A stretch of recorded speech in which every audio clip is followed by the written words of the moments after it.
So, All right. so we are rolling. We're rolling. Wow, how exciting! And your buddy Oscar's here to just ready to assist in any way. Well, I'm JW Myers. I'm Karl Brewdio. And welcome to the Movie Brewdio podcast with JW and Karl. We are two middle-aged guys living in Western Maryland who love our lives and cling desperately to our days of cultural relevance. So in this podcast, we talk about the things, the tools, and the resources that enable us to walk through life with a smile on our faces and a little bit of kindness in our hearts. I changed the opening. I like that. That's You know, nice. Carl, you're an experienced radio guy, so Yeah. you can just roll with it. Just sounds it it doesn't- sounds so rehearsed, It's- like not rehearsed, like in a bad way. Right. Like Yeah. you can just roll. I say, hey, I changed this. You're like, okay, and you Okay. just It's- that's a first take from Carl. That's how good he is. That's how good he is at this. It's a cold read, but you know, you get used to that. Someone just handing you something and going, "Here, read this." So you learn how to say a word as you're looking 3 or 4 words ahead, It's so amazing. that you don't, you know. People have made millions of dollars calling that speed reading. That's true. That's how Tim Ferriss started out. Speaking of Tim Ferriss, Speed reading. Speed reading. He did a speed reading course or something. That was one of his first entrepreneurial ideas. I saw his speed Yeah. reading technique, which is Yeah. very interesting. I saw a YouTube video where he was talking about you block out the page, you sort of think about like a like a printed page with indented margins, because you can use your peripheral vision to pick up words on the other side of those margins. So you just scan back and forth over a smaller space. I'm using hand gestures. Which Yes, no one's yes. gonna do. You scan Subtitle: left and right. Carl waving his hands back and forth right now. It's very interesting. Well, I haven't employed it because I can't make my brain do it fast enough to make it work. But in theory, it would work. Yeah. And you texted me right away. When you were talking about, we're on Tim Ferriss. We're already into it. Yeah. So when you were talking about Tim, were you talking about the interview with the designer? Yeah. Yeah, I just listened to it yesterday. It was a wonderful, very wonderful good interview. She very was good a interview. really interesting lady. But you there was like an implication of synchronicity or something. Yeah. Well, it was interesting because some of the things that they touched on, and I think they're going to get into it more. I think he's dividing that interview up into other podcasts, like how do you live the life that you, how do you build the life that you want to live, sort of finding your purpose, and then they talk about that a little bit in that interview where she goes deep into visioning and all that kind of stuff, and the classes she teaches. She has a I keep saying she. I do not recall her name. I'm not in the design world, but she's a designer who has a podcast about designing. It's been around a lot of years. She's quite good. I'm resisting the urge once again we're not to going to check look it the up. name. We will not look it up. I don't want to do that. Otherwise, we'll just be on our smart devices all the time. But yeah, I really enjoyed that. Yeah, it was very good. I thought there's a lot. I've noticed that it seems like something that comes up in our discussion seems to be kind of in the cultural zeitgeist, if you will, Right. And it seems to land somewhere else in something I listened to that week. Yeah. Yeah, absolutely. There've been a couple things. Well, and after we had the podcast last week, that's really, well, I'll get to it. That's the stuff that I've been listening to is going back to Simon Sinek and going back to Seth Godin. Still haven't listened to Simon Sinek. I'm gonna do Simon Sinek this Simon week. Sinek. That's the problem. I actually saw a great interview with Simon Sinek. I saw it on YouTube, and he sat down with, of all people, Glenn Beck. And they had this incredible interview talking about kindness and about. I've heard Beck has had a whole awakening, changing of heart sort of thing.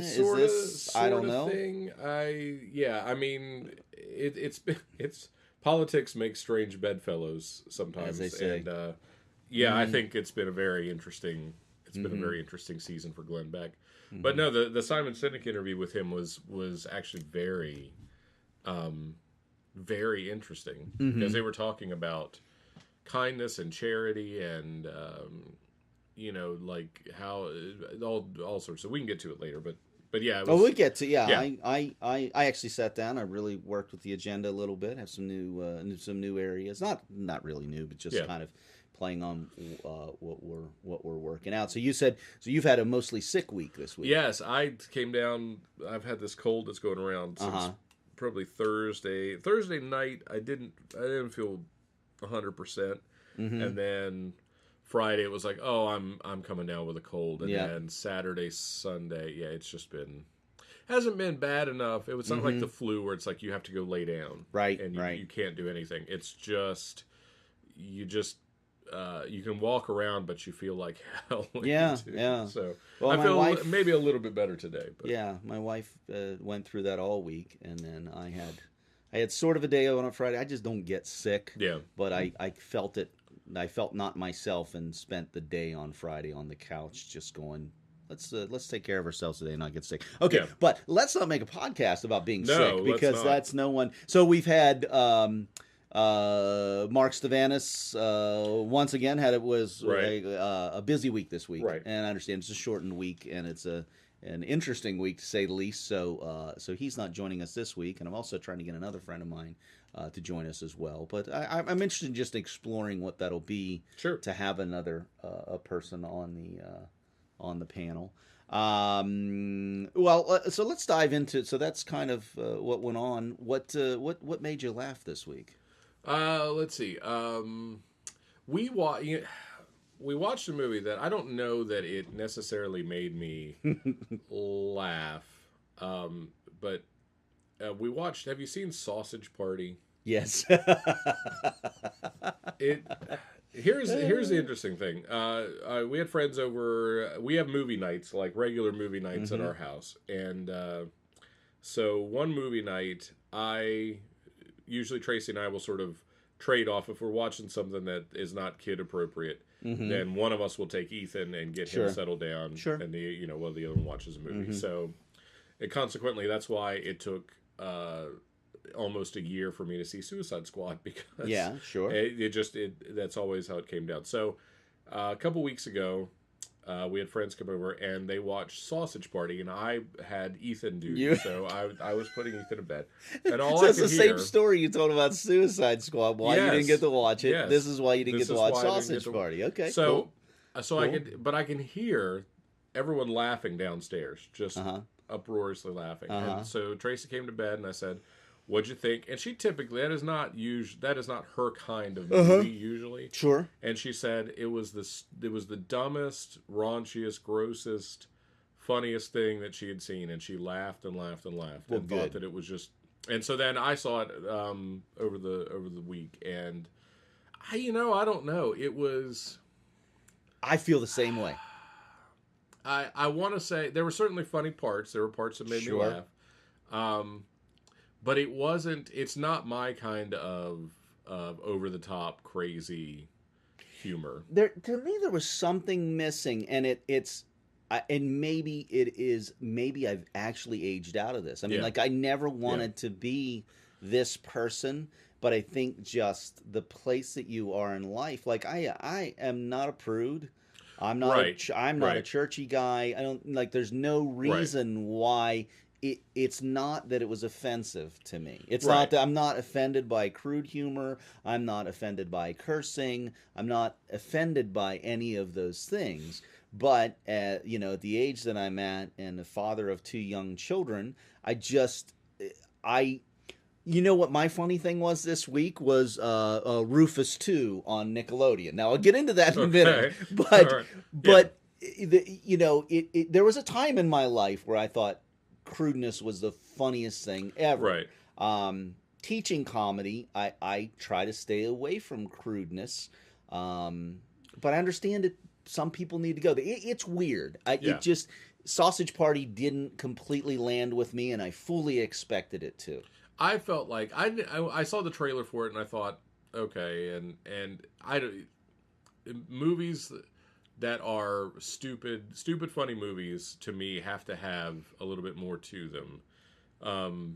Unless you are doing something like just a straight satire. Like I love, or a straight parody. Like I like Airplane is a fantastically funny movie. it is absolutely ridiculous. There is no plot to speak of. It is a parody of those disaster movies, those 70s, Airport 77, and, those kind of overwrought, disaster movies. Or you look at later Mel Brooks, so not Young Frank. Well, I mean, Young Frankenstein is a parody or a satire to some degree, but certainly the later movies, when you get into Robin Hood Men in Tights and they started to lose their appeal. Even Spaceballs. Right. Yeah. I mean, they're straight parodies, and there's some really, really funny stuff in there if you understand the source material. So that's the kind of stupid funny that I like. But even like one of my favorite stupid funny movies is Anchorman. Yeah. But Anchorman has this emotional arc to it. Ron Burgundy starts as one character and ends as a different character. He goes on this emotional journey, and yes, it's ridiculous, and yes, it's stupid, and it's over the top, and it's all these things. But he goes from, he has something, he loses something, he learns something about himself, and he becomes a different person at the end. Right. Talladega Nights is the same way. Ricky Bobby starts as one character and ends as a different character. That's good script writing. Did Sausage Party not have growth of characters? No, it doesn't. Not really. I mean, it sort of does. You have the two gay characters that sort of it has growth of okay. Yeah, it has. But the growth of characters is really... I can't believe we're talking about the growth of characters in Sausage Party. But there's no emotional arc. There's no emotional arc for whatever the hot dog's name is. What is his? Frank. Yeah. I mean, he starts as a guy who... That's it. But see, I can go on an emotional journey with Seth Rogen at times. And I think in this case...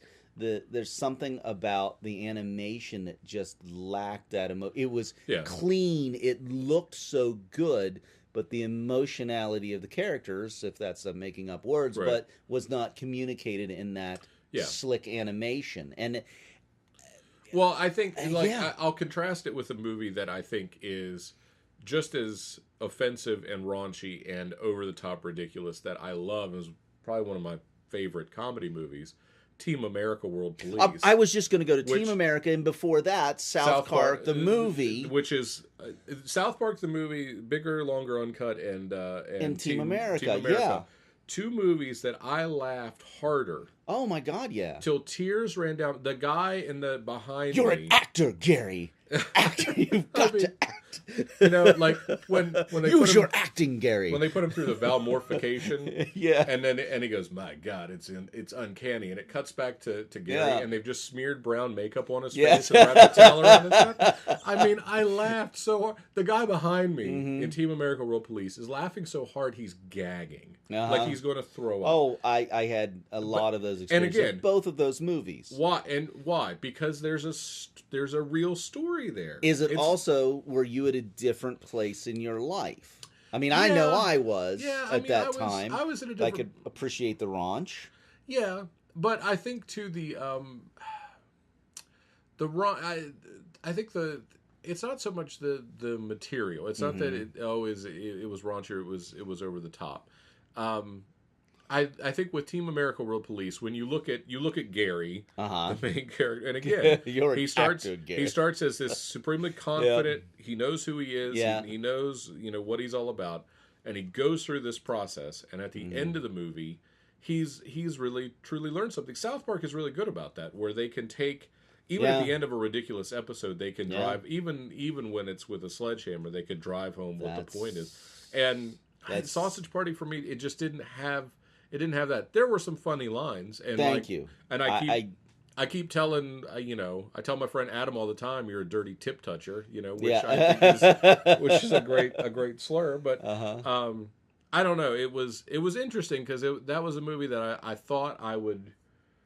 I thought, okay, let's watch this and see what it is. And it seemed almost too like it was going for. It went for sort of offensive or crude stuff that were also really easy jokes. Yeah. And that was I think that's also what bothers me was when, and I think that's the danger in making something that's really crude or it's just gross out humor or whatever, is the jokes end up being really cheap.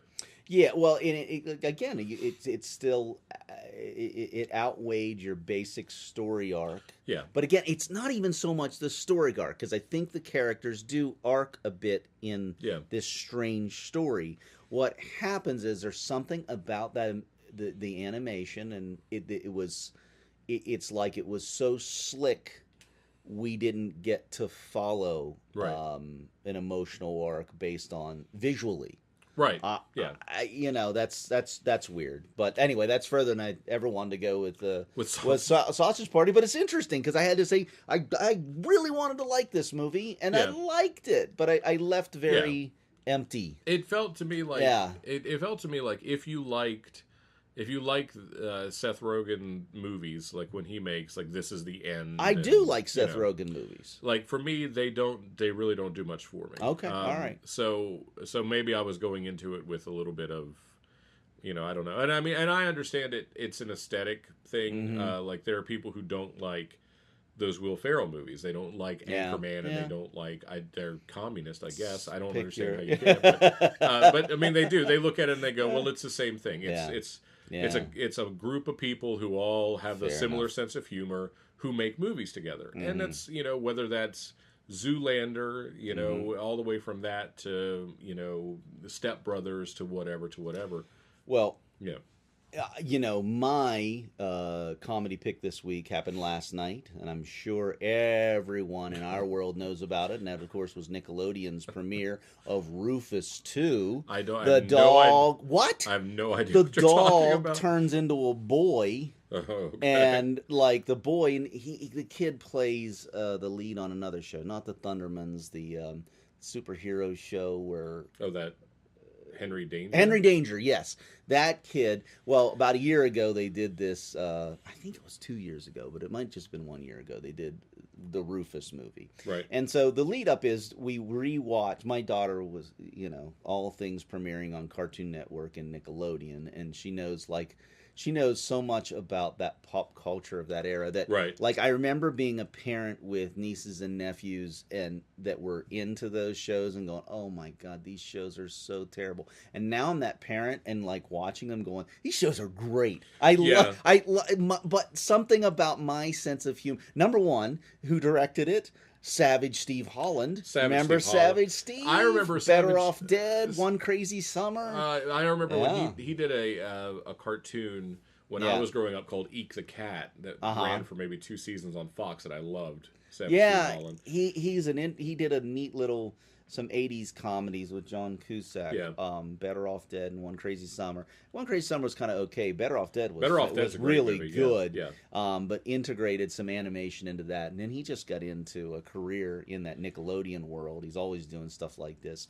But I was just neat to see his name come up again because he's never stopped to work. And he has a really specific. I always liked because he did what was the on Nickelodeon, the teen boy band. Yeah, I don't. Oh, I can't remember. I'm not quite that up on my Nick culture. But he did that show too, and it's I mean it's almost like that show. He's was a guy like, that worked. He's a guy that got all the jobs I didn't get. I can't remember what the name of the band was or the group, but it was almost like a modern Monkees, right? If you remember the Monkees TV show, like that same kind of visual, kind of crazy, whatever. Yeah, I mean. I don't know. We went through this with the girls because the girls were the perfect age for like the golden age of the Disney Channel. Sure. That's So Raven. Yeah. And it really started with Lizzie McGuire and That's So Raven and Hannah Montana, of course, and all those shows that were very, very similar. Yeah. I think if you there was an experiment a guy took like all however many Friends episodes, all 120 Friends episode. And put them in a huge grid, like on a screen, so you could see every episode at once. And they all start at the same time. And you can see how it's through the majority of the episodes. The cuts are in the same places. Yeah. The scenes are in this. Like you go to certain places. Oh, I used to know people on that show, and we were fortunate enough to see a taping in the 9th season of that. It's just I mean, when something starts working, they get a formula that clearly works. Yeah. There's nothing wrong with having a formula for telling a story, because it's ultimately storytelling has to have that. You have to arc it that way, what works, and you hit those points. And especially in that era when it's like you got to make it happen. Yep. It's 24 episodes a year, and you've got to somehow create. See, we're varying from that. We're varying from that now to a certain degree, but it's like you have longer to tell a story. Again, you have that 8-episode arc, that 6-episode arc, that, however many episodes you need to tell a story that. You can that kind of mentality I think started with like 24, which was you need to have seen episode 1 to be watching episode 2, 3, and 4. Yeah. That's kind of what led into what is now binge watching. And shows like Lost are like that too, where it's like you're coming into halfway through season 2. Good luck. Yeah, you can't do it. There's a lot. There's a lot of stuff you've missed. Now, all that said, Rufus 2 was very anticlimactic. I didn't like Rufus 2 a whole lot. Though I don't know if Savage Steve directed the first one, but I got to rewatch Rufus 1 and really. I thought it's just a cute, fun little movie. It was almost very throwback. Rufus 2 left me wanting, but they've definitely set up for Rufus 3. So I think it will pay off with a. But anyway, that's what passes for comedy in my life right now. I think the other Sausage Party to Rufus. The other thing that I have watched that kids comedy. Ethan loves PBS. He watches PBS Kids all the time. And there's a show called Odd Squad. Oh, neat. That's a good title. It's kid agents who it's almost like Men in Black, but they solve odd problems. So they're always silly problems. And it's all about learning math and whatever like PBS does. Really, really cute. Right? It's written really sharp. The comedy's really sharp. It's sort of absurdist humor, which I love. And which I found that Ethan really loves, which is especially gratifying. So, like we were watching it, I guess, yesterday because the kids were off school yesterday, and I remember, and I was laughing at something. I was like, "This is so stupid! I can't believe," And he was laughing, and I was like, "This is so dumb," and and so it was a nice bonding experience. But yeah, that's about all I saw that was funny. Well, it is interesting when you have those. Shows that you can connect on several. I do that with Jillian. Jillian goes back and watches like the library of things, and she's in Victorious right now, which is a show that's been not on for 5 or 6 years or whatever. Right. That show is it's a really good show. Yeah. I can't believe how good that show is, and her and I still laugh at some of the stuff in it. It's a very clever, smart show. Yeah, growing, with the girls when they were watching, we had this standing theory though with like That's So Raven, that basically that Raven was a terrible human being, right, and that Raven would she would not have any natural friends because as a friend. She would ruin your life. Like everything she touches, she destroys. And she would be the last person that you would want to be within 50 yards of at any given time. Yeah, but she was the star of the show. Wow. Yeah. Who played? Do you know the actress? It was Raven Simone. Oh, Raven Simone. Yeah, from the Oh yeah. I kind of that was a little. My kids were too small for that, so I missed that. So era. It was a bunch of that, and The Sweet Life with Zach and Cody, and Hannah Montana, of course, and then from there, it really started to go down. Yeah. I got a funny story. I had a friend who was a writer I used to work with. I won't mention his name, but he was an accountant with that I worked on a show with, and he was also a writer, and he was a good writer. And he had a show about a rock star that was like a secret rock star, had to keep her secret identity. I think it was a him in his version of it. I can't remember how it was or Anyway, he pitched it to... I shouldn't be telling this story. This is a terrible story, but I'm going to tell it anyway. Right, Anyway, he pitched it to an executive producer at, I guess it was ABC at the time, whoever it was that was doing it, whoever handled. That was a Disney? Yeah, whoever's handled Disney. And they're like, no thanks, we don't want it. Whatever. Within a year, Hannah Montana came, but they hired him as the lead accountant on it. And there's never any admission that anything happened. But that's what they did. Anyway, I don't want to cause trouble for anybody. Well, I know, I mean, he's like, he wouldn't just make up some crazy story. He's the sweetest, nicest guy in the world. So those kind of things happen. I had a friend who he ended up as a chef, which I would have never guessed. And he was working with a company that did craft services for a lot of those Disney shows. Mm-hmm. And his job was to... It wasn't like, hey, we're going to put out the spread, we've got a buffet, and you come, whatever. His job was to whip up whatever these kid stars wanted. Absolutely. And I was like, so if they walk up to you and were like, I want you to whip me up a Reuben. Yeah. He was like, I wish they would want me to whip up a Reuben. That would be so, I could do that so easily. Yeah. But it was like, it had to be like organically grown and filtered water. And where's this stuff sourced from? And he's like 11-year-old kid screaming at him. Sure. And he was like, I hate all those kids. I get it. I understand. There's some truth to some of the mythology of Hollywood, and there's also some mythology to some of the mythology of Hollywood. But yeah, I've met all types. I will say this about my time in Los Angeles and around that culture. I met more good people than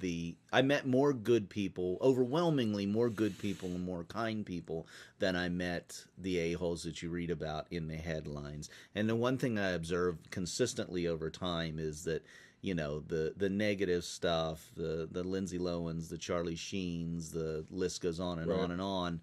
The ones that make the headlines, that's the ones you hear about. But they're also the ones that don't work anymore. Everything you do in the entertainment industry. I mean, it's hard work and it takes a lot of hours. And you don't party and do drugs and all those things and expect to maintain a career. I guess there was a time when they did. That time is not now. There are too many other capable and willing people willing to step in and say, that's okay. I can do the job just as well. It's not brain surgery. And you've got you have your upper echelon stars, who are, I mean, or who can be weirdos. I think when you get insanely rich and you have that sort of insane whatever, and you're living up in the hills somewhere. You live in a world. You live in a world of your own. It becomes you become isolated by your own success. But then there's that's real. And you have a lot of actors who they're working stiffs. It's hey, it's I'm out there. I'm looking for jobs. You think about character actors who we were talking about. Well, my friend, I have a million Glenn Morshower stories. Yeah. Glenn was Aaron Pierce on 24. Okay, right. He was the red-haired guy that guarded the president through the whole run of the show. He was the only character on 24 except for Kiefer Sutherland that was on every season of it, except for the latest reunion one. But anyway, Glenn works and everything. As soon as you see Glenn, he is. I guess on Supergirl, I think he's the mayor or something now. Yeah, I don't watch it. Yeah, that's anyway. One of my favorite stories of Glenn, and because this goes to kind of what you're touching on. He was doing a birthday video for his father. And at the time, he was regular on West Wing, recurring on West Wing. And he went up to Martin Sheen, who he worked with regularly, and was just like, hey, I would like to do I want to do a little video for my father's birthday. Would you mind just like saying something in the video? And he was like, yeah, sure, I'll do that for you, no problem. And this was before the time when you could pick up a phone, there was actual video camera involved and stuff, circa 99, 2000, 2001, right in there. So they shoot out the day. I mean, he asks him at 9 o'clock in the morning. They shoot out the day, and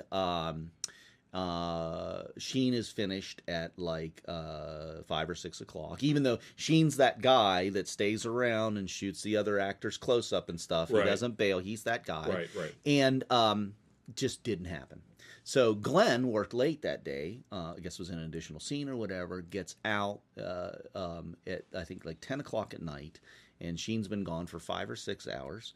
And Glenn gets out a wardrobe, out of makeup, whatever. He goes out to the parking lot to get in his car. And Martin Sheen is sitting in his truck And Glenn's like, what are you doing here? You got out of work 5-6 hours ago, whatever. He said, well, I told you I'd do that video for you. Right. That's most people, that work consistently, that maintain a consistent career, like Martin Sheen, are that kind of person. Yeah. Well, and I think that's the thing. When you see, and I always try and take it with a grain of salt when you hear really negative stuff about, oh, this actor said this or this, whatever, or they had this negative interaction with a fan. Because my brush with fame was in a very small local way. Like when I was working in radio in Virginia, we were basically the station that people listened to in our immediate area, and it was on everywhere because it was adult contemporary. It's very bland. You can play it in the office. You can play it in the drugstore. It's not going to offend anybody.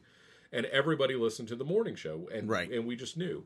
And so you would see people that you knew, even people that were just sort of like you had seen them once or twice. Maybe they'd come to a remote, and so you would have interactions with them. But we were in Walmart. Tracy and I were in Walmart. And we had Ethan. Ethan was a baby, and we're walking down an aisle, and a guy walked up to me and said, "Hey, where's your friend?" Talking about Neil, the guy who did the morning show with. And I was like, I don't know. Like, we don't hang out. We don't live together. Like, we work together. And so, and then he was like, started talking to Tracy. Hey, Tracy, how are you? Oh, Ethan's really getting big. I'd never met this guy. Didn't know who he was. Sure. Had no clue. Yeah. And I had a couple interactions like that. They were always positive. They were never negative. People were never jerks about it. But it made me uncomfortable enough to understand a phenomenon. I used to call this the Seinfeld phenomenon, because it was, this was the 90s, and we were all very, everybody watched Seinfeld. TV was still viewed that way. Everybody watched Seinfeld. Everybody watched that show, most popular sitcom of all time. Okay, so, but you kind of you get familiar with characters. We all feel like we have an interpersonal relationship with Jerry, that you could just walk to him and say, "Hey, Jerry, how's it going? How's Kramer? How's it?" Right. You feel like you have this relationship with you, and he imagine if everybody in the world felt that way towards you, and then you could kind of begin to understand how strange that would be. Well, and how it would be if of my 10 interactions that I had, what if 8 of them were positive or innocuous, neutral, and 2 of them were really bad? Yeah. And then multiply that by 1 million. Right. Like how would you feel then about the next stranger that walks up to you? Because then you start going like, well, how is this going to go? And so I understand it. Like it was never obtrusive. It was never intrusive. For me, and again, it was in a very, very small way, but it made me think, it's one thing to go somewhere and somebody recognizes you, right, and they turn and take a step towards you, like, oh, hey, oh, I love the morning show, I listen all the time, sure, but then when you think like, what if everyone in this room knew who I was, and 200 people turned and took a step towards me at the same time? That's overwhelming. What if everyone in the world perceived they had an interpersonal relationship with you? That's what it is. But a lot of that gets kind of offset in Los Angeles, because these people simply, they all go to Starbucks and they all get their coffee. And there's many. It gets a little...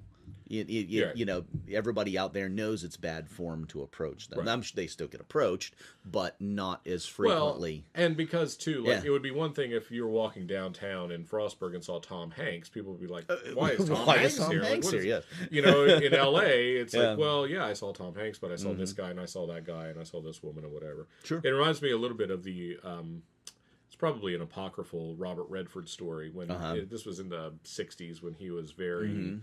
Or late 50s, early 60s, when he was, leading man, heartthrob, and they were shooting on location in some town, and everyone was just, they were so excited, and he's signing autographs and shaking hands and talking to people, and there was this woman who was just like, she was not going to get caught up in it, right? And they were in an ice cream shop, And then, the crew's there and a couple of the stars, Robert Redford's at the counter. So she just walks up to the counter, you know, and, orders her ice cream cone. And, Robert Redford says, "Oh, hello, man, how are you?" Is talking to her, whatever. And she just doesn't even give him the time of day and walks out and then comes back like 30 seconds later. And it's like, you never gave me my ice cream cone.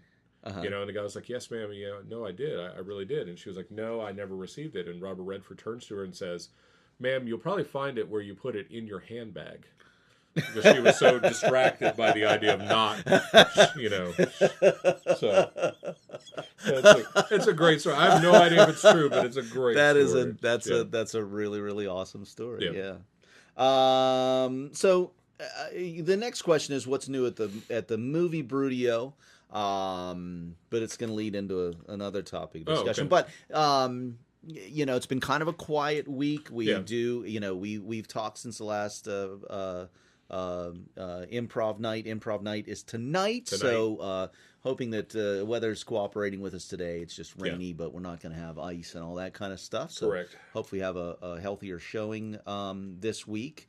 And no new news about the film right now. I noticed there's a casting notice out. So, like I said, if I direct, that's awesome. If not, I will certainly have some input or have some recommendations for them, casting wise. And I am going to shoot that other film for them.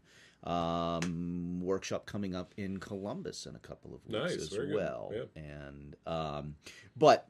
Here's the question about the Brewdio right now, because this is really up. It's what is this podcast about?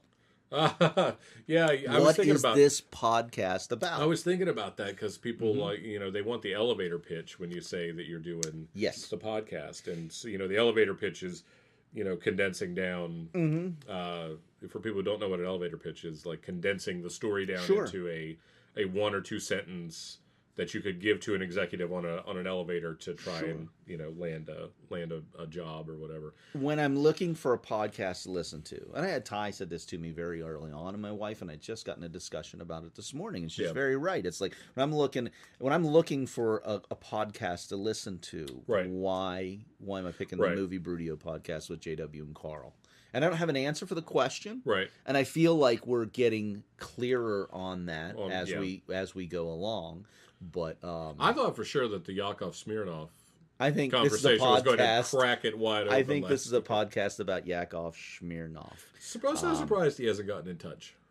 You would think that he would have like his like a Google alert anytime his name pops up somewhere, that he would be like, "What a country!" I got a few compliments on the podcast last week. There are a few people listening to our podcast. Hopefully, we're catching on a little bit as. People can work with us to figure out what our podcast is about. Hopefully they're not Sausage Party apologists, because they're going to be very disappointed. The Sausage Party apologists.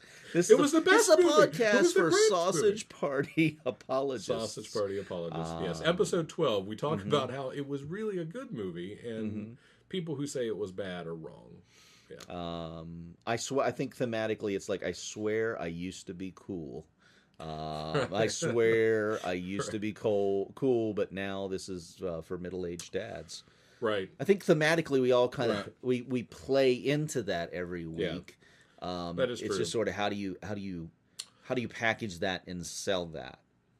Yeah. How do you market that to people? Like, hey, this is what we're about.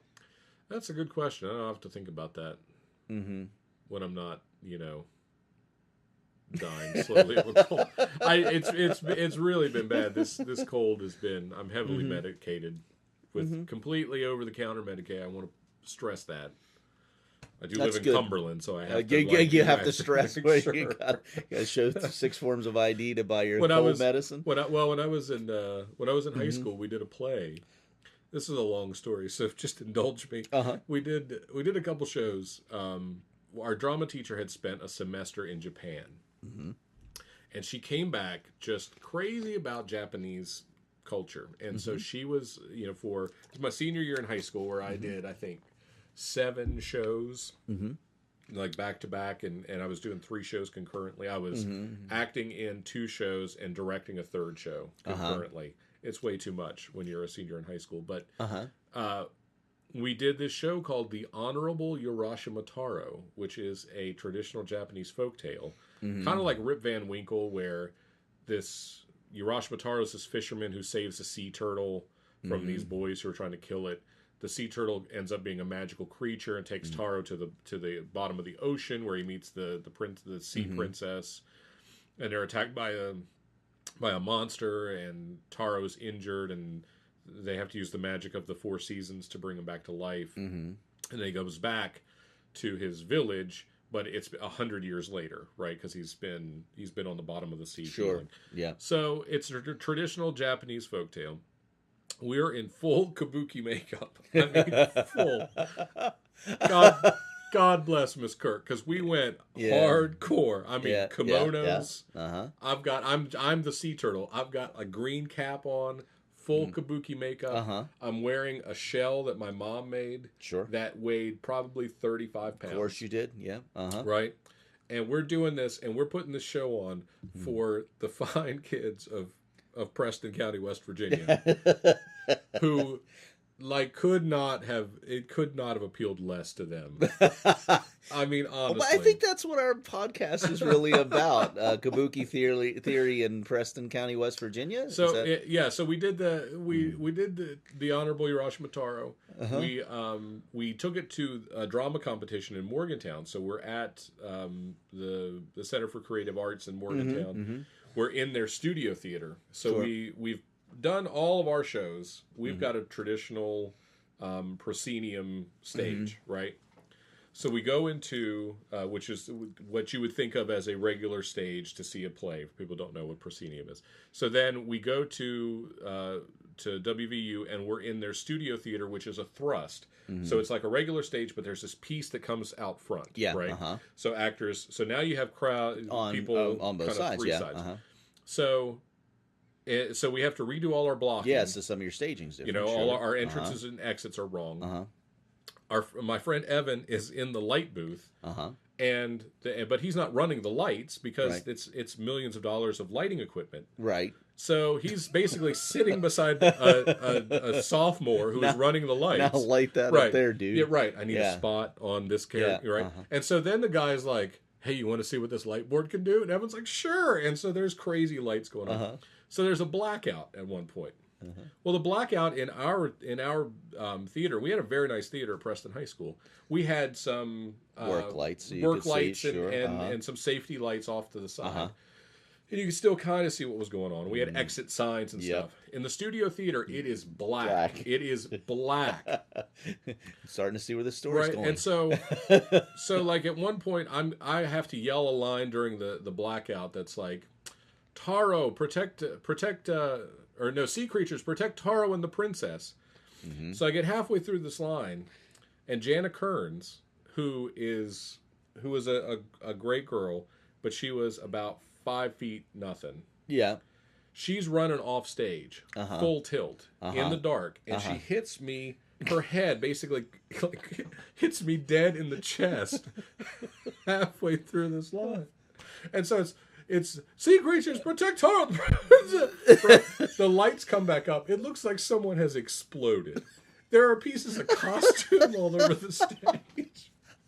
I mean, it's like the beach scene in Saving Private Ryan. Yeah. Right? It's like body parts everywhere. There's stuff everywhere. And my friend Sean, who is Taro, Sean has bronchitis and a touch of pneumonia at this point, right? Is still doing the show. So, and I'm coming all the way back around. So he is so sick, we're doing the show. This girl who had transferred to our school from D.C. Because she had gotten into some, quote, trouble in D.C. Before the show, Sean is so sick, she's like, here, this will make you feel better. Hands him a handful of pills. He thought he was on the bottom of the sea. He thought he was the Honorable Urashima Taro. He is so far out of his head. This is a high school production. And he dropped acid in the middle of the production, I guess, or whatever. I was like, Sean, what did she give you? He was like, I have no idea. I thought it was like Sudafed. I thought it was... no idea. To this day, I still don't know what it was. I did not think we would get into that part of the conversation. I love that. What a story. We did not win. They did not win. Did not win the competition. But we took. Did he ever get off the bottom of the sea? Yes. Eventually, we did get off the bottom of the sea. I think it was one of those things at the end of the show. Like we kind of got together and we're looking, and like people's like kabuki makeup is smeared. Pieces of their costume are broken off, and it was just it looked like we'd gotten jumped in an alley before the show and just beaten up. Fantastic. That's awesome. Fantastic. We also did a story called so we did that, and we did this other show, Sadako and 1,000 Cranes, which is about a girl who has leukemia after the atomic bomb has dropped. So this is like the first generation of kids in Japan after the war. She's got leukemia, and the myth is if you fold 1,000 paper cranes, then the gods will grant you a wish, and she's going to wish to get rid of her cancer. This is theater in West Virginia. This was theater in West Virginia. Man, we did. Miss Kirk. I don't understand West Francine Virginia. Kirk. She was a great drama teacher, and she did not shy away. We did the children's story. Do you know the children's story? It's this.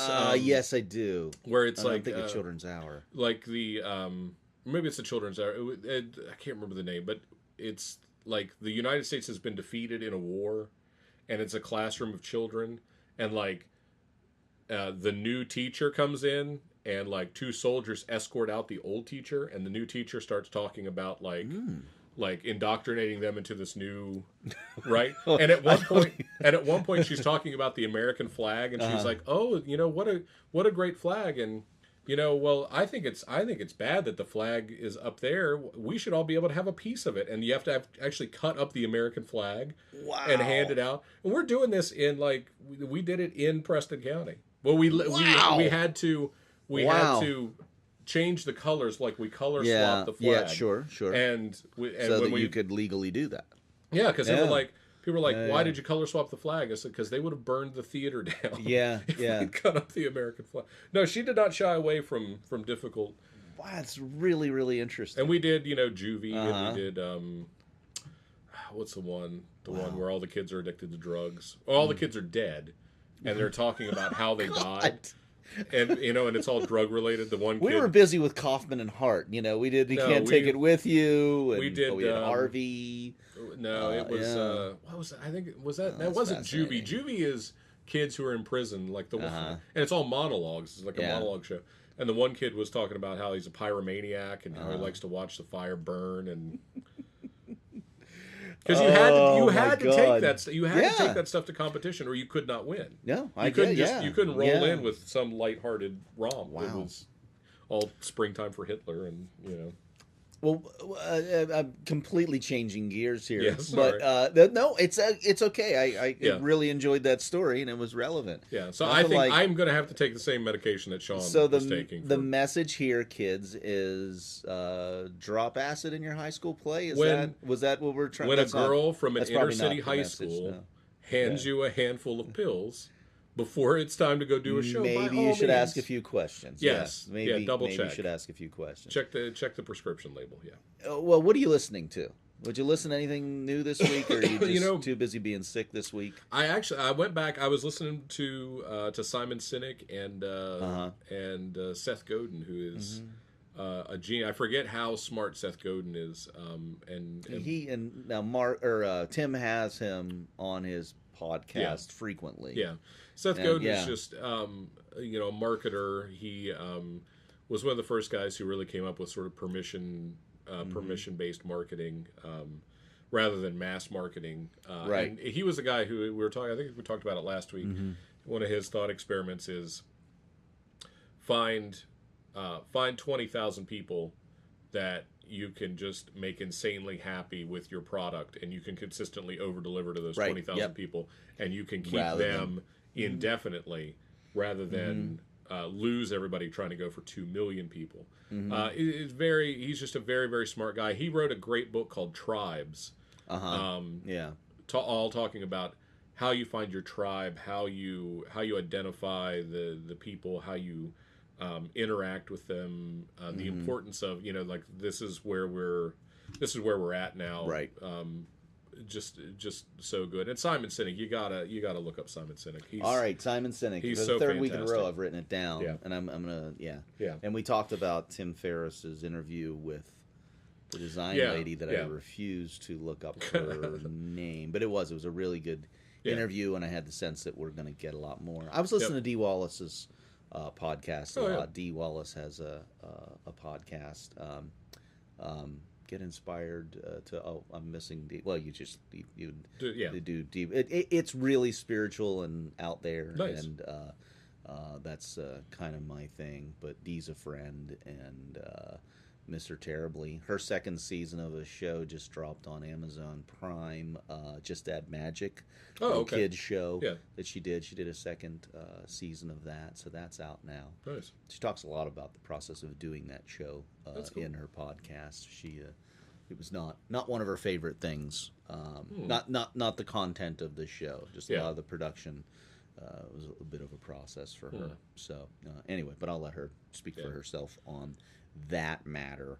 But I was not listening a whole lot because this weekend we got into I needed to build a bedroom set in our master bedroom for like a bed frame with a shelving unit all around it, and I just needed to custom build. I can't buy things like that. I have to custom build them. And so I finally got into doing that this weekend. And so I started binge watching stuff.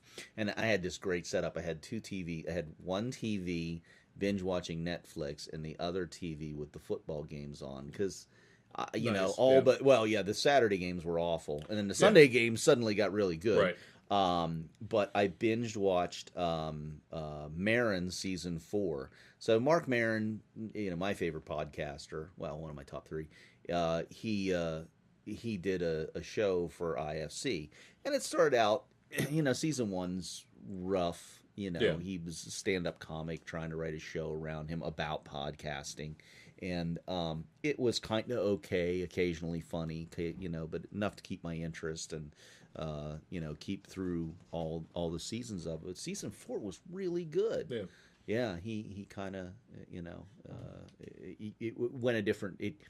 It stopped being autobiographical and went off on a kind of a fictitious tangent that was about addiction and recovery and falling off the wagon and stuff. And it was very compelling. I really enjoyed that. So that's interesting. I recommend that. I never see it. I never watch IFC. I always binge watch those seasons when they hit Netflix. Yeah, and I like, for us, we watch so little TV. I saw maybe 2 quarters of the Steelers game.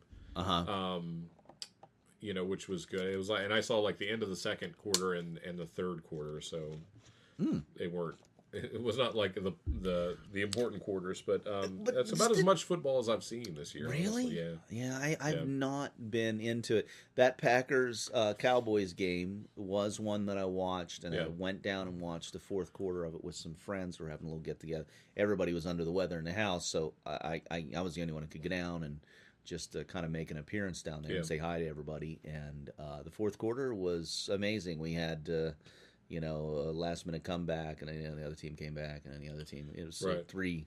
There were 3 game-winning field goals, but of course only the last one counts. Right. So it's exciting to watch, and that's the best football I've seen all season because I just not into it this year. Not into it. Not into it this year. It's losing it with me. Yeah, I've I think we've talked before about my issues with football. So I try and watch a little bit of it, but it's just I'm so far out of it. I did actually though sit down and watch a little bit of the hockey game last night, which was the first time in a while that I've sat down to watch hockey, which I miss. I forget how much I enjoy hockey when I sit down and watch it, but I don't know. I think I'm so wired for baseball now that I just can't. But you'll actually sit and watch a baseball game? Oh yeah. I can't. I'm a statistics follower. I like the numbers of it. I like following baseball, but it's difficult for me to actually watch a game. See, and I love I like watching. I'll listen to it on the radio. If I can't watch it, I really love baseball, and it's the heard Thomas Boswell, the writer for the Washington Post, who said, the baseball is you don't have to watch the game or listen to the game, but it's there if you need it. You know, and there's some nights where you just go, right. You just need. There's some it's like comfort food. You know, the rhythm of it, like the space of it. Sure. You know, just and watching the ebb and flow of the game, and not every game. If I'm watching a Pirates game and they're up by 10 runs or they're down by 10 runs or something, you know, or if it's you know, whatever. I don't watch every game all the way through, but I do really enjoy, especially like you find yourself off for some reason, you're home in the afternoon, and there's a day game, and you can sit and watch the day game, especially in the spring. And you like it happened last year where I was home. It's spring. I had the windows open. It was, you know, it's a beautiful day, and you've got baseball on. Yeah, you watching TV. It's a really gratifying thing. You know, there's a Radio Lab of all. Was it Radio Lab or This American Life? I think it was This American Life. Did something about sports psychology and why is sports appealing to anybody? Right. And it was the scientific reason for it, or what they concluded from it, and they're pretty smart people. Yeah. Was unpredictable outcome. Yeah, that it's the opposite reason. Like we watch sitcoms because it's a predictable outcome. We know how we're going to feel at the end of it.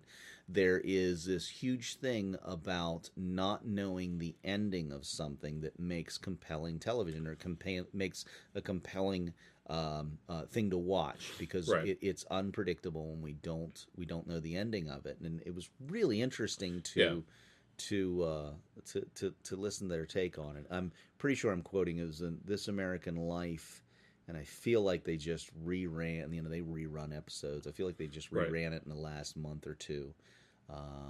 If it's not that, it's Radio Lab, but I'm pretty sure it's This American Life. It's really interesting. And talk about chess. Oh yeah, it was, because they went into a long thing about chess as well. Yeah.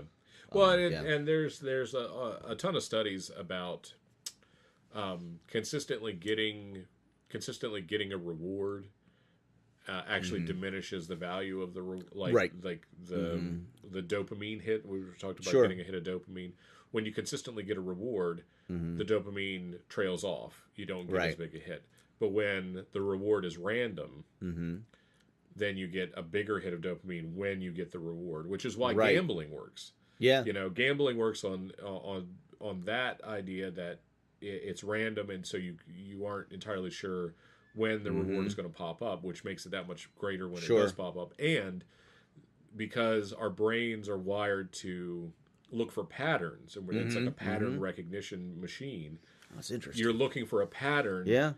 Like in a slot machine, but there is no pattern. It's completely random, right? It's set to pay off every so often, but it's not a matter of, if I can figure out the pattern, then I can win. Like on Press, you remember Press Your Luck, the TV show? Yeah.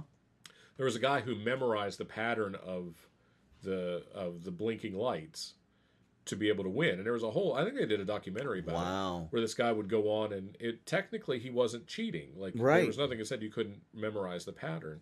And he won some ridiculous amount of money. And that's how our brain goes, oh wait, if I can figure out what the pattern, it's random. And that's why you keep feeding money in, because it's like, if I can crack the code here, then I'm fascinated by this kind of stuff. I have one more thing to mention. I was watching, because I binge watched it last night, because couldn't sleep last night, just had a lot on my mind, just trying to figure out my next move, all that kind of stuff. But I binge watched the CNN the 80s. Oh yeah, how was that? I mean, the 80s were a period where, I was emerging from my teenage years and into my 20s, and, graduating from high school, college, and my first year or two of adulthood. And it was like, I remember all this stuff, but I remember all this stuff from a very different perspective, in a lot of ways. Number one, I was an immature kid who was more interested in, girls and parties and all that kind of stuff, and getting out of this small town that I lived in then to really pay attention to the Reagan administration and all that. It's whole episode on the Reagan administration, a whole episode on AIDS. It was in a whole episode on TV. I'm through the first 4. It just really, really great. Yeah. But like, number one, seeing the perspective of that whole decade from a 49-year-old's point of view, right? Yeah. Looking at it through a completely different lens. That's one thing, and also through the what we got media wise, or was so small. Again, we had those. By that time, it was just expanding into hundreds of channels, from 3 channels into hundreds of channels. That happened during that decade, right? And so we were just at the beginning of this oversaturation that has now gotten exponential, because now it's anything you want, anytime, right? It was just becoming anything you want, but it still has to be at a specific time, unless you record it on a VCR and watch it later. Right. I don't know. My mind was really blown by a lot of it. Reflecting a lot on my life, how I've changed my perspective and stuff. So I cannot recommend that enough. I've turned one of those on here and there, but now that they're all laid out, they did the 70s, now they're doing the 80s. Yeah. Now that they're I'd be curious to go back and because I have a different perspective, because I was a kid. Yeah, well, that's how the 70s was for me. Yeah. So to go back and see some of that stuff. Although I would say that I remember very vividly being a kid of maybe 5 or 6, maybe 4 or 5. And hearing about AIDS, and not understanding that was a disease, thinking that it was like helping someone, like aid, right?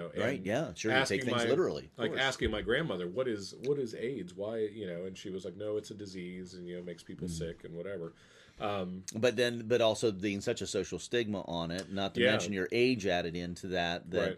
No one's going to tell you the truth about that at that age, I think it was, and we grew up in the, my generation grew up with that idea of, sex education for us was essentially, don't have sex, you'll get AIDS and die.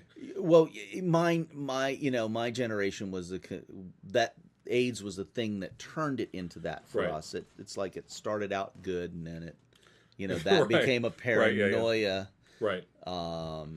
It was a lot of discrimination and things. It was a strange time. Have you seen? There's a documentary called "How to Survive a Plague." That's actually the guys who formed ACT UP and a lot of those early AIDS advocacy groups. Larry Kramer. Yeah, he was prominently featured in it. It's a great documentary, and it looks. At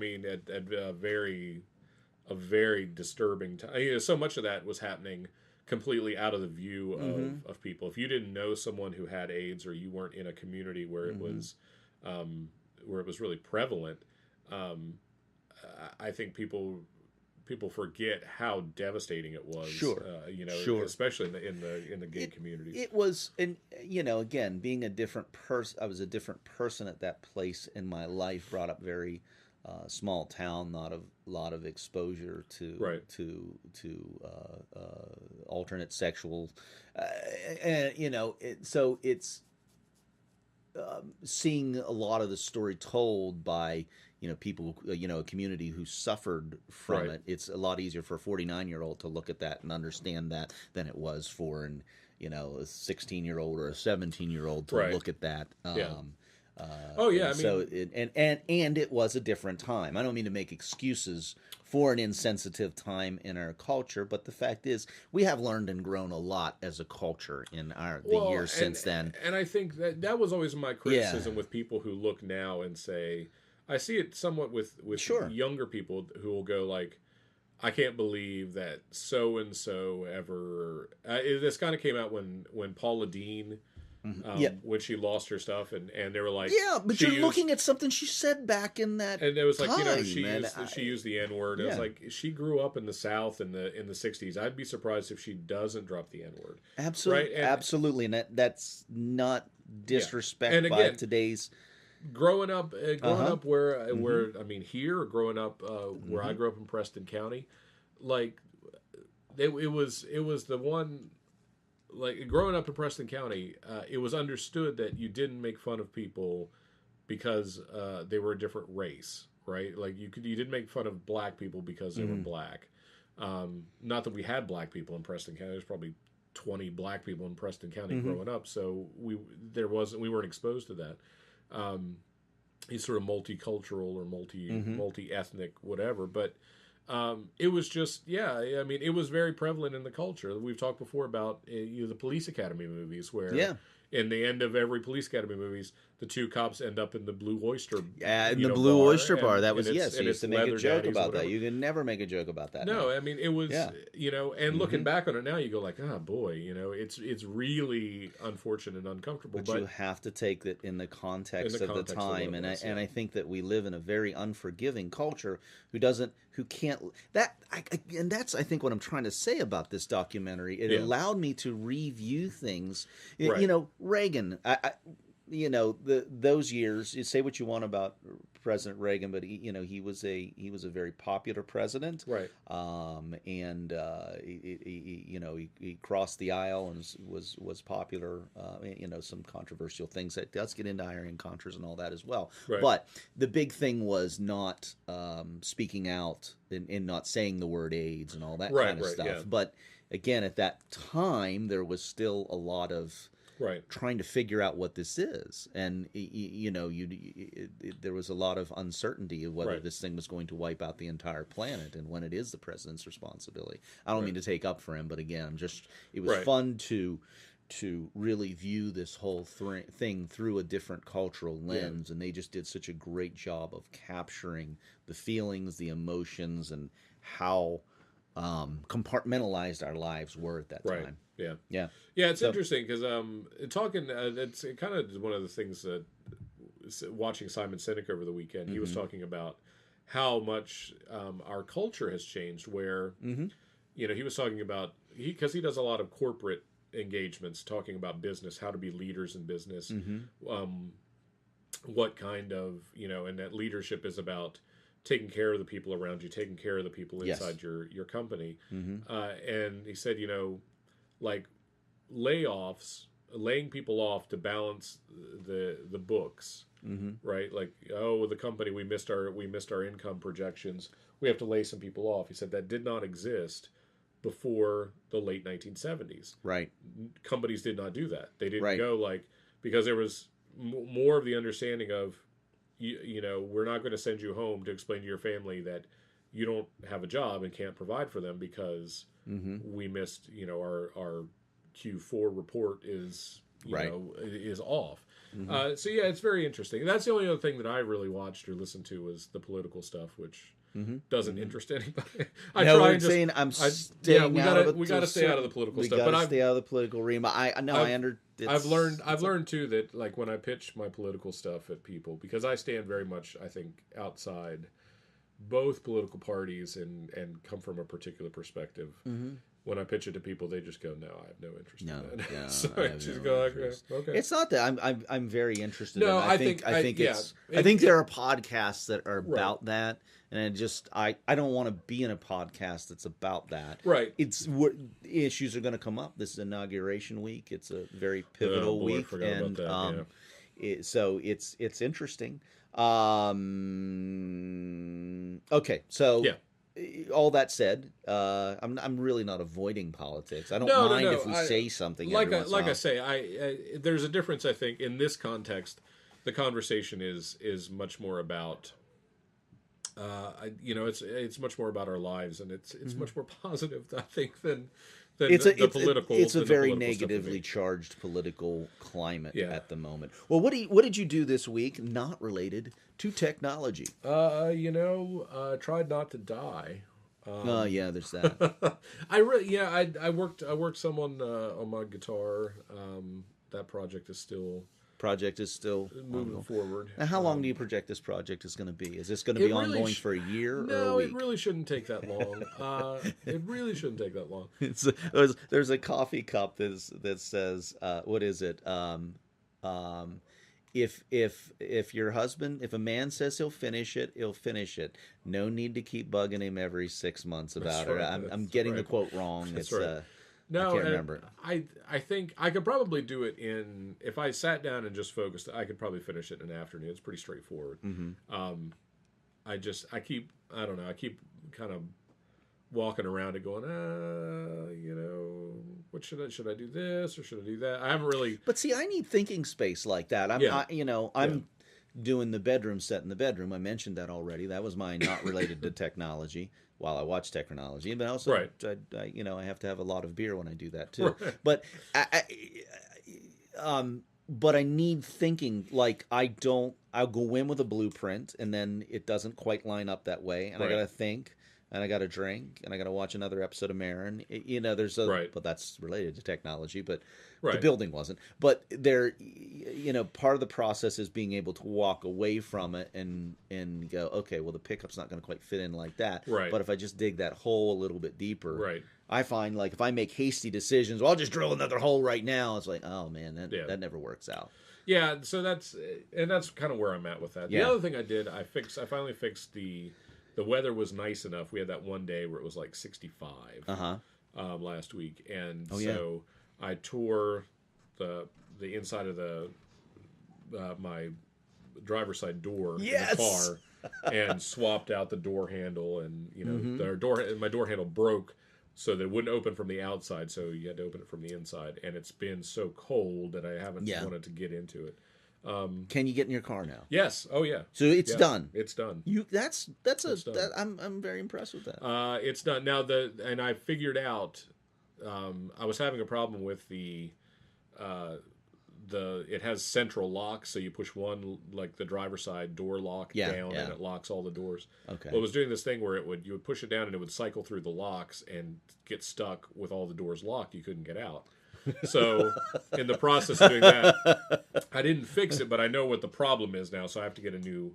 Okay, so it's another one of those latch assembly and stick it in, which is, and I will say, my hat is off to the fine, the fine Kia manufacturers in South Korea, because it's really designed to be taken apart. Like I took it apart. Let's have a shout out to our South Korean Kia makers that are listening to they're tuned into our podcast today. They're sitting around going, "Hey, have you heard the new episode of the Movie Brewdio podcast with JW and Karl?" Look, if anyone out there knows a guy, is it out yet? You're right. Because I heard we get a shout out in episode number 5. Hey, when you get there's a new Kia Soul sitting in your driveway. That's one of my goals. Is to reach that that untapped. When you talk about what is this podcast about, I really want to reach that untapped South Korean automaker. Kia drivers. I think that's who you have to focus on. It's always nice to see stuff that's designed to be so that you can service it yourself. Because so much now is built where you got to go to a mechanic. Not only you got to go to a mechanic, you got to go to the dealer. Well, and it's all it's like we had a Toyota Camry that was the easiest car to work on. Like headlight burned out. Right? Don't talk to me about it. I got a Prius. Headlight in a Prius? Are you kidding me? In the Camry, pop the hood, reach under to the back of the headlight assembly, turn like half turn of this thing, whole bulb pops out, unplug the bulb, put a new bulb in, 30 seconds. 30 seconds. Had a Chrysler Sebring. To get the headlight out, I had to take the bumper off. Yeah, that is the way the Prius is designed. Who would do that? Other than someone trying? I mean, the Sebring. That's what's wrong in a nutshell. The Sebring also. We are creating. The Sebring had the thermostat and the water pump for the Sebring. Where are they? On top of the engine. Yeah. Right. There's a hose that comes off the radiator to the thermostat, and then the water pump. Nope, they're built inside the engine block. Yeah, inside, so that you have to pull the whole. I hear you, brother. Yeah, I know. But the I Kia, know your pain. No problem. a 10 millimeter wrench and a screwdriver, I was good to go. Let's really work on this South Korean market, because I think into it. We're trying. Kia, market. This is a shout out to South Korea. We want your business. We want to know we support you. Heck, this is a shout out to Kia. I mean, we're going to eventually be selling advertising on this program. That's true. Kia just got a shout out for free. We've got a Kia Sorento too that we love. Like, honestly, the Kia Sorento is very nice. So here's a good one. What did you do this week? And you're kind of answering it, but what did you do this week to make your life better? Well, I did put a handle on my door, which makes my life does make your life better. It makes my life easier. Yeah. You know what I did over the weekend, and yesterday, since Ethan didn't have school, Martin Luther King Jr. Day, we played Legos like crazy. Like, we played Legos for probably 4 or 5 hours combined over 2 days.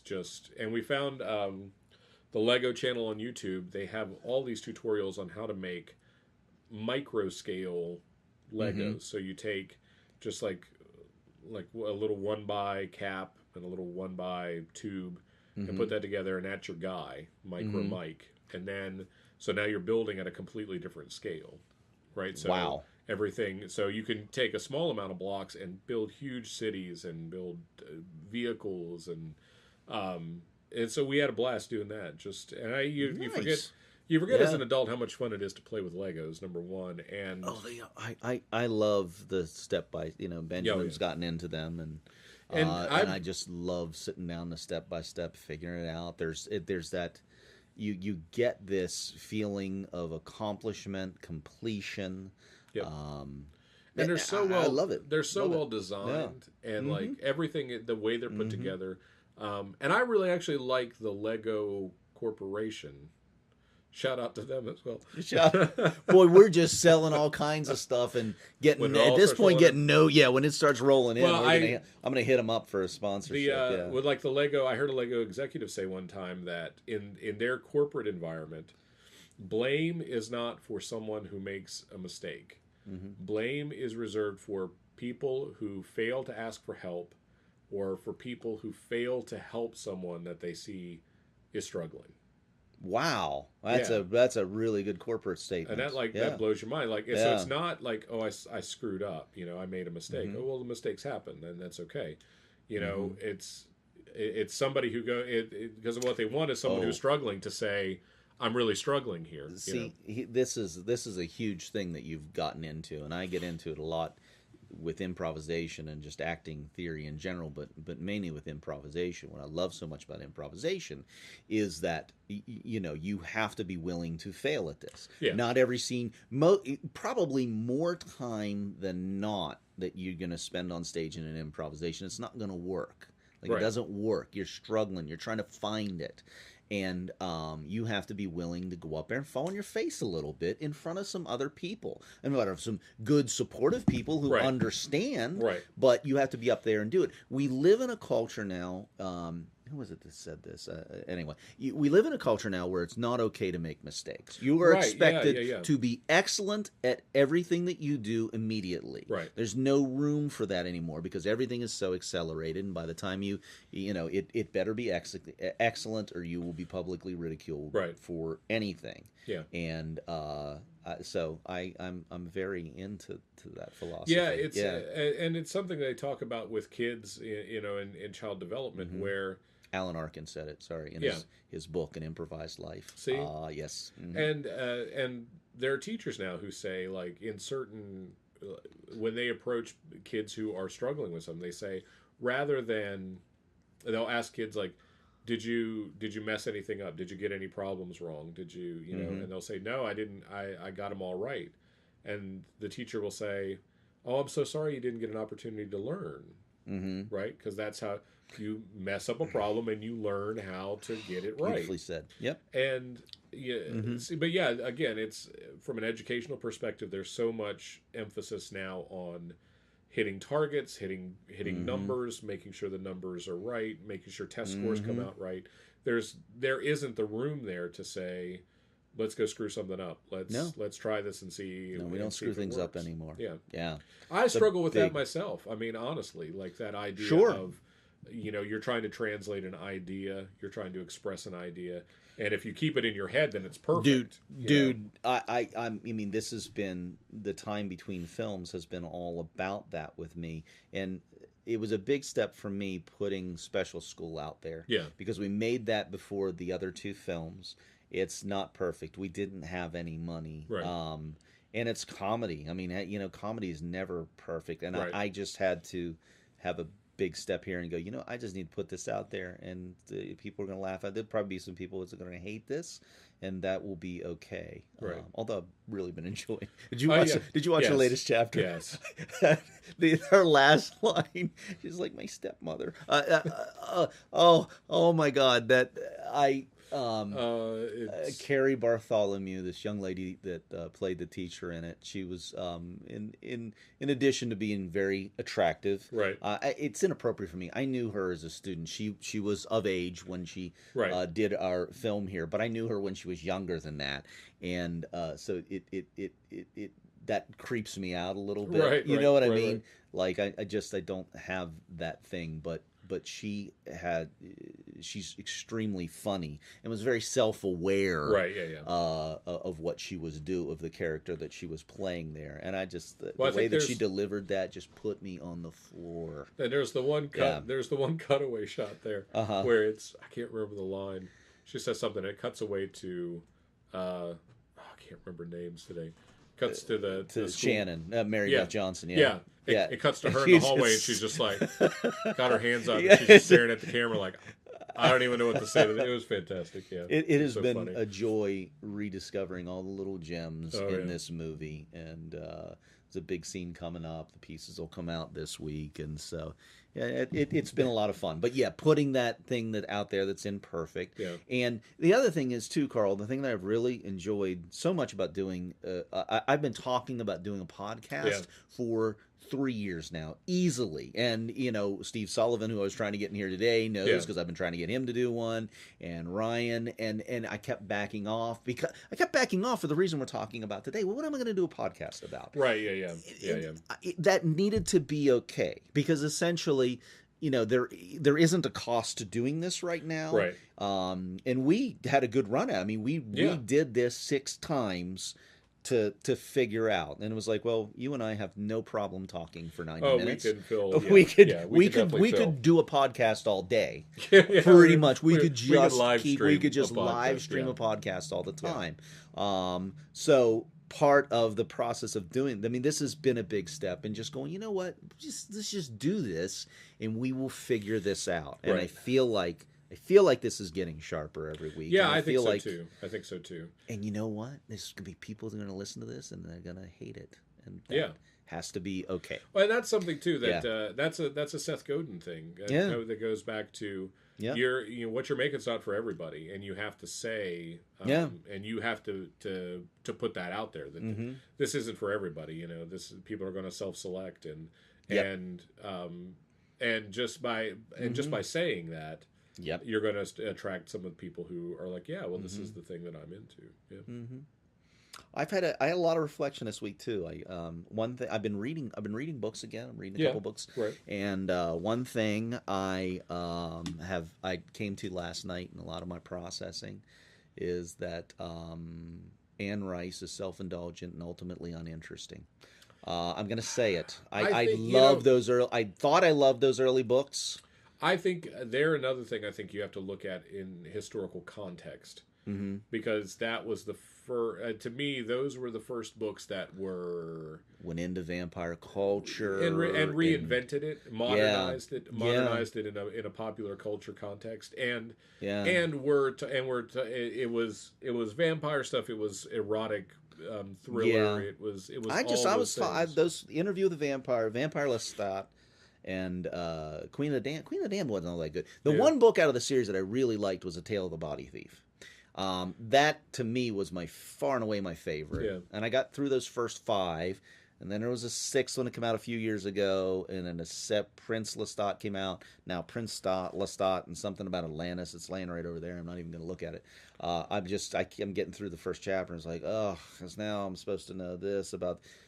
I don't know. It's just like here's like I read constantly, but I don't read books. Like I read articles and I read not newspapers so much anymore, but I'm reading lots of different blogs, websites, articles, well, that's stuff like that. But I've got a stable of 10 or 15 books that I read over and over and over again. Well, that's an interest. Okay, so I was always a reader. I always was reading a book. When kids came along, I stopped reading books. Right. I did.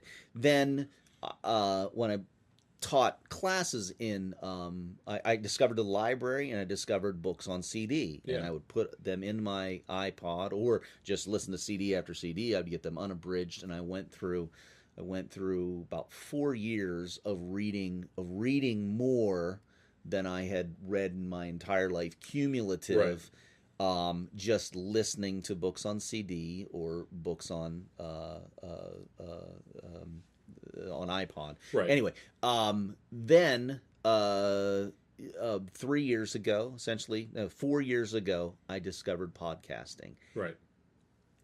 I haven't read anything since podcasting until I just finally went to the library a couple weeks ago and got a couple books and said, I'm going to read a book with pages again. See, I read, and I'll read things periodically, but it's stuff like those guys have all the fun, which is the history of ESPN. Yeah. Very interesting book. There's a similar book about the history of Marvel Comics, which is all of the stories that, through all the years. And then after that, I'll pick up a book, I'll read the first 10 pages, and if it doesn't hook me, there's no chance. That's where I got to Anne Rice. Yeah. Now, the Paul Coelho book, The Spy, is about Mata Hari. And I don't know anything about, there are pieces of my education, I think, depending on the right audience, sometimes I come across as really smart. There are huge things I don't know anything about. Yeah. I know nothing about Mata Hari. I just know that as a name. Right. And I'm reading a Paulo Coelho book about her, and it's really interesting. So I will finish that one. See, now the last book it's also a lot shorter, right? And one chapter of Anne Rice is the whole Paulo Coelho book. Exactly. He chooses his words carefully. I think the last book I read was probably the Hamilton that the play is based on. And the guy's name completely escapes me at the moment, but. That the Hamilton biography that Lin-Manuel Miranda read that inspired the musical. And it's great. It's a great read. Outside of that, I'm trying to think, have I read anything else? I've got, like I say, I always swing back around and read like The Amazing Adventures of Cavalier and Clay, which is a Michael Chabon book. And he wrote a book, a young adult book called Summerland, that is a mashup of Native American and Norse mythology and baseball, and it's this really, really interesting book, and I love it. I'll read it periodically. I'll swing back around to it, and outside of that, it's like. But Hitchhiker's Guide to the Galaxy. I tore through those. Yeah, and I tore through those on audio too. I just don't read much. I feel bad. Did you ever? I read comic books. So you did. Okay. I mean, I read comic books, and but you're a guy who I would think has read a lot. I mean, you're well versed on many subjects. I would think your IQ is high. Theoretically, I'll get into stuff that I'm into, and then that will lead me to read stuff. But I've never to sit down and read the classics. I can't do it. But this country's this is a subject for next time. But this country is really drowning in ignorance. I mean, just in basic, look at Facebook and you see people and you see grammatical errors. There's that, and there's this misspellings. There's a lack of critical thinking skills, which is really lack of critical thinking skills. Yeah. But a lot of that is there's a lot of manipulation involved in that. There's a lot of manipulation involved, and there's also a just to think your way through a problem, to start where you're at and think your way through a problem and see different possibilities and perspectives, and it's just. It's not a skill that people have much anymore. And it is distressing. so I don't know. I feel like my education has come through really diverse sort of. I feel like I've learned a little bit of something from everything I've watched or everything I've seen. And again, some of that is like we talked last week about the day the universe changed. There's so much stuff in that series. I mean, there's so much stuff packed in that 10 episodes of TV. This is interesting. I wrote it down because I want to explore this topic a little bit more because it's a topic that's very important to me, and bringing up kids, trying to properly educate them, right, without overly freakishly educating them. Right. I'm not. Again, it's just a subject we'd like to explore a little bit more. So, what are you going to do in the next week to make your life better? I'm not sure. I'm not sure what the plan is this week. I really think because you're in a fog at the moment. I am in a bit of a fog at the moment. We cleaned the house and kind of got stuff straight over the weekend, which was nice. So I really want to get some work done. Like I've had an idea for some comics banging around in my head that I've been working on them in sort of fits and starts, so I'll get 2 or 3 pages done and then look at it and go, that's not quite right. But I'm getting close, I think, to how I want to express it and put it forward. So that's something I really want to work on, and I don't know. I'm still trying to figure out. We talked last week about like figuring out what your purpose is and like what's the next phase, and I'm going to put some work into that as well. I think I had a really interesting thing. I did an old spiritual exercise of mine that I just haven't done for a while, and it was you take a piece of paper and you draw a line down the piece of paper, and the division is this on the left. This is what I can do. Here's the things that I will do, and the things on the right is what you are trusting. And I don't want to impose any beliefs because I'm unsure of what my beliefs are at times. What you trusting God, the universe, Beelzebub, whatever your definition of a higher power is, or no higher power, or just fate or kismet, the zeitgeist, whatever. Is this I can't, here's the things that I know that this is outside of my power, so I'm going to trust that something is going to fall in and take care of this. That's been really powerful to me. And the only I had to do some work on this week was really defining what I don't like using the word God because I don't see it that way, but then I also don't like using the word the universe because that sounds like some spiritual hippy-dippy thing that I'm not in. So it's whatever that is, being able to let go and go, okay, this I got to trust here. Here's the things I can handle. Getting really clear on that, and it's like, oh, I can knock this list off in a couple of days, and then come up with a new list. And as long as I'm truly trusting that these other things are getting taken care of. Well, and I think that's how Tracy and I have really sort of that's what really brought us here, and I mean I grew up in the church. My dad is a Southern Baptist minister. Before we moved here, we were interviewing, I was interviewing, and we said like, hey, I said in bed one night, if God wants us to move to Cumberland, these 8 things have to happen. And like literally the next day they started happening, like one thing after another, after another, after another. So you take that, and so you feel that and you go like, oh, okay, this is how it works. But and like now we're in this period where we're like, well, what are we supposed to do? Like, it feels like nothing is moving, like nothing is working, nothing is doing what it's supposed to. But Tracy and I were talking, that's how we felt when we were in Virginia. Before we came, so it's sometimes you have those periods where you have to seek, I think, and you have to reflect and you have to really push, One thing I will say, and again, it comes back to this, I'm really enjoying doing this. Yes, me too. Like this this is not, this feels like the right thing to do. I'm this is going somewhere. This is something I need to do. On that scale, it's just you. One of my friends said to me something very valuable a few years ago: is follow the S's. Follow the yeses. Like right. this feels like a big yes. Right. Yeah. And it feels like we're exercising something. Well, and cool. I think too, like that's a Simon Sinek thing, talking about that's and Seth Godin talks about that as well. Part of what I saw this weekend. He's like, look, you're finding your calling or your purpose or whatever. It's like it's stupid. You don't do that. You what you do is figure out what you figure out sort of like what your talent is, or you figure out where how you express your abilities, and then you find something that dovetails with that. And he was doing this interview with this lady who was like, that makes a lot of sense because she had been like a life coach and she had done fitness work before that, and she said, but even back to when she was a bartender, she said, I really like people. I like hearing their problems and trying to offer them advice. And she said, through all these different things that I've done, all these very different things, there's this thread that goes through it.